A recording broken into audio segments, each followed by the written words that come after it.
Yeah, hi, good afternoon. I'm Baby Ruth, and thank you for watching Sunday Beauty Queen. It's an honor for me and on behalf of my team in the Philippines and all the Sunday Beauty Queens in Hong Kong. We're very proud to share the film with you, especially here in San Diego. So this is our North American premiere, and we really appreciate you coming over to know the stories of our Sunday Beauty Queens. And we did a film in a span of 4 years. So yeah, this is it started as a labor of love to know their stories and to find strength in the struggles of our overseas Filipino workers. And hopefully we can learn a thing or two and find inspiration in their stories. So if you have any questions, I'm just here. And of course, thank you, Ruth, for being here. I mean, this is such a treat for us to be able to see this film. And for any of you who've spent time in Hong Kong, and I've spent a lot of time in Hong Kong, like every Sunday when everyone sees that the Filipino women are out and having a great time, but no one ever talks about it, let alone makes a film about it. So how did you decide how did you first discover this as a phenomenon, and how did you decide to make a film about it? We discovered them in 2011 during a trip to Hong Kong at the Hong Kong Film Art. We were promoting another film. I remember Harana, which was also screened here in your festival. And we discovered them. We just saw them, like hundreds or thousands of them hanging around at the central station in Hong Kong. And when you approach them and you talk to them, they love to talk because for almost like 6 days in their working lives, no one's talking to them. So, if there's someone who would love to hear their stories, they would gladly share.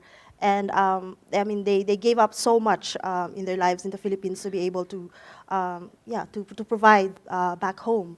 So, and then when we talked to the Philippine consulate, and actually it was the Philippine consulate who gave us the idea, like, why don't you make a story about them? Actually, an investigative story.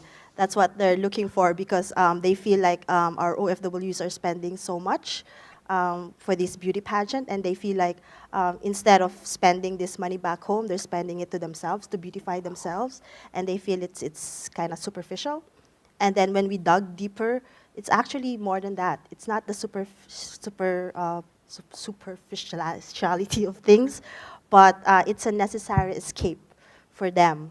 And also for them to come together and make this as a support system because there's not much halfway homes or shelters for them whenever they lose their jobs. So this beauty pageant was made to raise funds so that they can have a shelter, a place to go home to.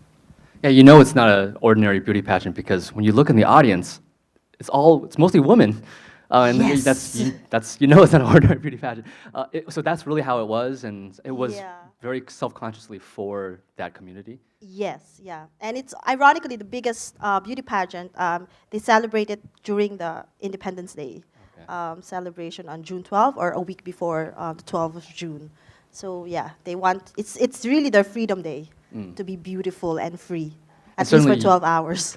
and during those 12 hours, you must have been spending a lot of time with them. Was it difficult to shoot in their homes, like in the homes of the Chinese families? I mean, when they see you, they must think of you as one of them in some ways because you're also a Filipino woman.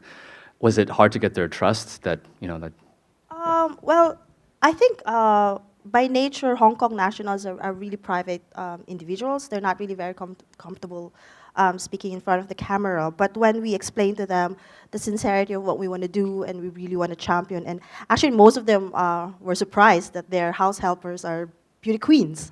When we told them, actually your house helpers are one of the candidates for the grand finals of Miss Tourism, and they were like, what? What?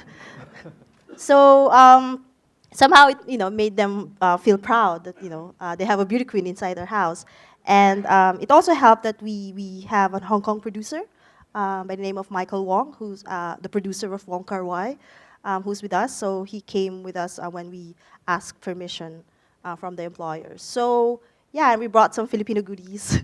To them, and when they realized what we want to do in the film, they let us in. But I think one of the hardest scene for me is the scene of Hazel when his son was about to graduate and she couldn't go home. I mean, that was hard for me to shoot because I think it's her moment, like moment of privacy and sorrow. But I felt like we had to shoot it, for the world to see how it really feels, to be away from your family. And we definitely felt there, and we also could not hear. The reception is bad for us too, not just for her. And so we could definitely feel that way. Yeah. Yeah. And can you talk about another scene of intimacy that, for me, just always kind of makes me well up a little bit, which is when the telephone call comes that Jack Soo had passed away. How did you capture that moment? Actually, Mylene has a phone app called Voice Recorder because she's also the one taking care of Mr. Jacksu's medicines. So whenever the nurse would call or the doctor would call, she needs to make sure that she gets all the, the prescriptions are right. So she decided to download that application. And most of the overseas Filipino workers, they also download it so they can listen to their relatives or their family when they call them. So they play that whenever they feel alone. So it came as a surprise, actually. It was her who brought up that, she was able to record that conversation with one of Mr. Jacksu's daughter. So we were actually preparing for Mylene to say goodbye to Mr. Jacksu because she plans to get married, and she has a French boyfriend. And reason why Camille was in Hong Kong during that time is they're planning to apply for the fiancé visa in Hong Kong. So that was the moment we were actually waiting. But so we didn't expect that Mr. Su will pass away. Yeah. I'm sure there's some questions from the audience. Anybody have any questions for Baby Ruth? So the question is about whether there are unions for the foreign workers. Actually, there are. There are a lot of NGOs, international NGOs, even the IOM and the ILO. They're watching this case closely, and their appeal to the Hong Kong government is to review the recruitment process and also the 14-day rule. That's the biggest issue because 14 days obviously is not enough for anyone who would lose their job and find another employer. So that's the main target. And also there are also groups in the Philippines, like agencies, actually double agencies, like we have the Office of the OWA, Office of the Welfare Workers Associations, POLO, a lot of different agencies. The thing is, there's still a lot of work to be done, especially with the recruitment process and all the policies in Hong Kong. So that's one of the reasons why we made this film, is to give a voice, and hopefully people that are in the decision table will listen, and hopefully they can discuss these things. Other questions in the back? Are there any male W's in Hong Kong? Good question. Actually, they are not as much as the women, but they work as drivers, construction workers. That's why in one of the interview with Daddy Leo, she said, that's the reason why I become a man, because there's so many women in Hong Kong. But most of the overseas Filipino workers, the male ones, they are assigned in the Middle East as construction workers. But in Hong Kong, for domestic works, mostly are women. So Indonesians, Filipinos are the top nationals that go to Hong Kong to work as domestic helpers. There was another, here we go. So the question is, how many OFWs are there in the world? In the world, there are about 10 million overseas Filipino workers, and 2.5 million are in the domestic labor, like they work in homes. Most of them are skilled workers, accountants, nurses, nannies.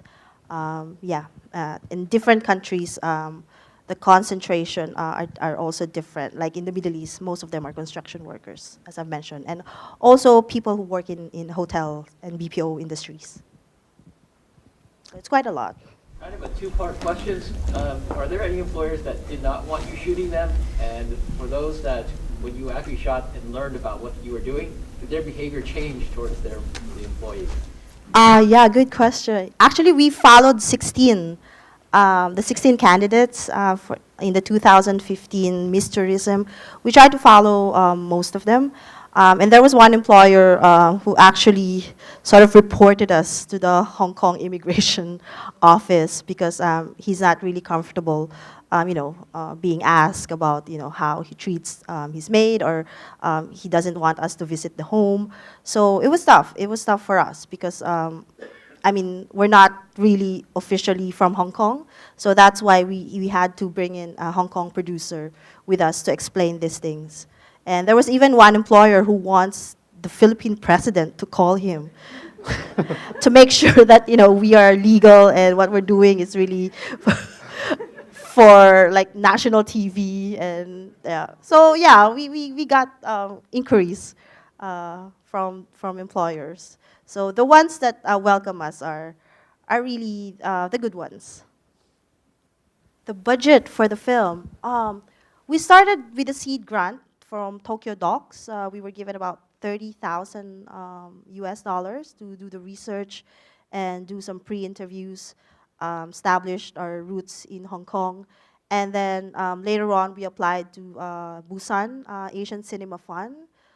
So it's really a tranche of different funding, so I don't really know exactly how much, but maybe estimate, I don't know, with the distribution expenses, because when we got into this local festival back home, it's really a commercial screening, so we had to spend for the marketing side. So about 10 million pesos. I don't know how to compute that in dollars. Yeah, so around that figure. Yeah, question here? I just, could you clarify, like, I guess the exit to Macau, and I kind of got lost.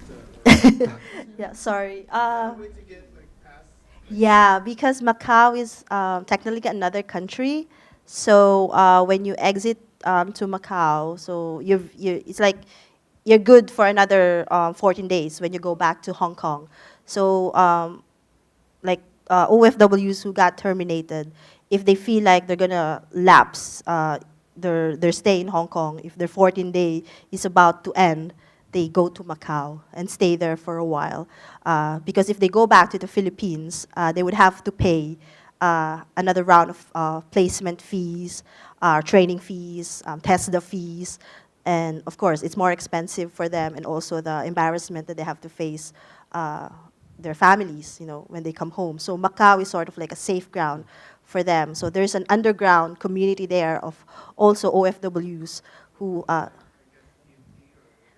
yeah, sort of like that. So they can max, their stay in Macau for like, as Rudilyn mentioned, she stayed there for 2 months before she was able to find a new employer. So that's when she went back to Hong Kong. And the new employer is the ballet teacher that we saw in the ending. There was a hand in the back. Yeah. Hi. I'm very proud of you and your producer, husband, John.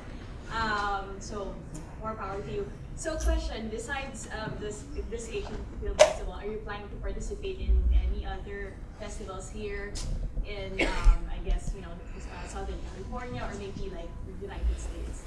Yeah, thank you. Well, it's our hope to really share Sunday Beauty Queen to as many Filipinos and Filipino Americans here in the United States. So San Diego is our first stop, and hopefully we can meet other programmers who would be interested to program the film in their festivals in LA, San Francisco, New York, in the US, because I think there's a big number of Filipinos here in the United States, and it's not fair for them not to see the film and at least talk about it and add to the voice on what we're really campaigning. And then next week you're going to Toronto to probably the biggest yeah. documentary festival in North America. Yes, next on the 29th of April will be our Toronto, Hot Docs. We'll premiere in Hot Docs. We have time for 2 more questions. Yeah. I just want to thank you because I'm first generation here. So Oh, hi. I didn't know, so I'm trying to learn more about our culture. Mm. It just concerns me because you brought that to us, but what can we do about I don't know, I think I'm getting emotional because to watch them work like that 24 hours and then 6 days a week, what can we do here to call attention to that and to make those changes happen faster?